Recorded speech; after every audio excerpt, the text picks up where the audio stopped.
राष्ट्रवादीचे नेते शरद पवार यांनी काल उपमुख्यमंत्री एकनाथ शिंदे यांचा नवी दिल्ली या ठिकाणी सत्कार केला होता। यावरून आज सकाळी शिवसेना नेता खासदार संजय राऊत यांनी चांगला समाचार घेतला। यावरून महाविकास आघाडीमध्ये मिठाचा खडा पडल्याचं चित्र बघायला मिळालं।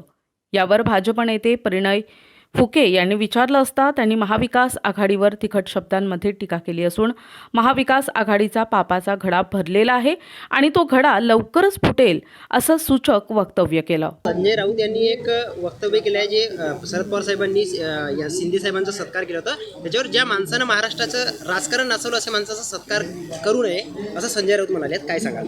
खरं म्हटलं तर संजय राऊतांनी कोणाला उद्देश करून असं म्हटलेलं आहे हे मला समजलं नाही, कारण पवार साहेबांनी शिंदे साहेबांचा सत्कार केला तर खरं संजय राऊतांचा जो इशारा होता तो पवार साहेबांवर तर नाही असा माझा प्रश्न आहे।